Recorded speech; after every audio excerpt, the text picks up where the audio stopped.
નમસ્કાર, આપ જોઈ રહ્યા છો લખત ન્યૂઝ અપડેટ ચેનલ। તમામ સમાચાર અને અપડેટ મેળવવા માટે ચેનલને સબસ્ક્રાઇબ કરો અને બેલ આઇકન પર ક્લિક કરો જેથી તમામ સમાચાર અને અપડેટ તમને મળી રહે। સુરત એસઓજી પોલીસ સ્ટાફ દ્વારા બિનકાયદેસર હથિયાર અને જીવતા કારતૂસ સાથે 2 આરોપીઓને ઝડપી લીધા। આરોપી પાસેથી લોડેડ પિસ્તોલ, દેશી તમંચા સહિત 14 જીવતા કારતૂસ મળી આવ્યા। પોલીસ કમિશનર શ્રી અનુપસિંહ ગેહલોત નાઓએ આગામી ધાર્મિક તહેવારોને ધ્યાનમાં રાખી શહેરમાં કાયદો અને વ્યવસ્થાની પરિસ્થિતિ જળવાઈ રહે અને કોઈ અનિચ્છનીય બનાવ ન બને તેમજ સુરત શહેરમાં વિસ્તારમાં દારૂ, જુગાર, એનડીપીએસની પ્રવૃત્તિ ફૂલે ફાલેની સાથે સુરત શહેરમાં ગેરકાયદે હથિયાર લઈને ફરતા લોકો પ્રજામાં ખોટો રોપ જમાવી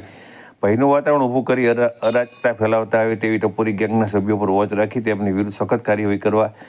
એસઓજીને આપેલ સૂચના મુજબ સંયુક્ત પોલીસ કમિશનર શ્રી ક્રાઇમ, નાયબ પોલીસ કમિશનર શ્રી રાજદીપસિંહ નકુમ, એસઓજીના માર્ગદર્શન હેઠળ એસઓજીના પોલીસ સ્ટાફ દ્વારા સઘન ચેકિંગ હાથ ધરવામાં આવ્યું હતું। ત્યારે ખાનગી રાયે બાતમી મળી હતી કે સુરત શહેરમાં રહેતા ધીરજ સાહેબરાવ ગોસાઈ પાસે બિનકાયદેસર હથિયાર ત્યાંથી રેડ કરતા આરોપી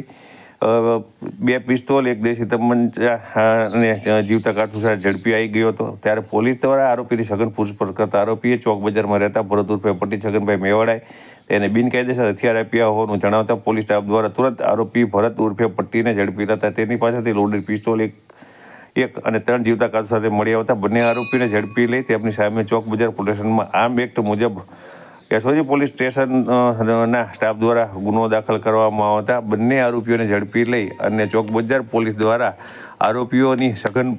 તપાસ હાથ ધરવામાં આવતા ફફડાટ ફેલાયો છે।